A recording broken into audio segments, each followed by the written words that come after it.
महाराष्ट्राच्या नशिबी गतिमान नवे बंद आणि मंद सरकार अशा शब्दात सामनातून टीका करण्यात आली आहे। सामनाच्या अग्रलेखातून राज्य सरकारवर टीका करण्यात आली आहे। गाजावाजा केलेल्या अनेक योजना सरकारकडून बंद करण्यात आल्या संदर्भात वक्तव्य करून त्यांनी सामनामधून टीका करण्यात आली आहे। काय म्हटलेल्या सामनामध्ये पाहूयात। राज्य सरकार वेगवान कारभाराच्या कितीही फुशारक्या मारत असली तरी प्रत्यक्षात नेमकं त्याउलट सुरू आहे।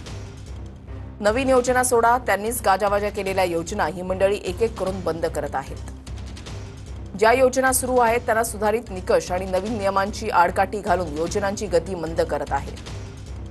आनंदाचा शिधापासून मुख्यमंत्री तीर्थदर्शन योजनेपर्यंत किमान 8-9 योजनांना मुख्यमंत्र्यांनी आतापर्यंत टाळं लावलंय। महाराष्ट्राच्या नशिबी गतिमान वगैरे नव्हे तर बंद आणि मंद सरकार आलेलं आहे। जनतेनंच आता स्थानिक स्वराज्य संस्थांचा योग घातलेल्या निवडणुकीमध्ये या सरकारचा समाचार घ्यायला हवा।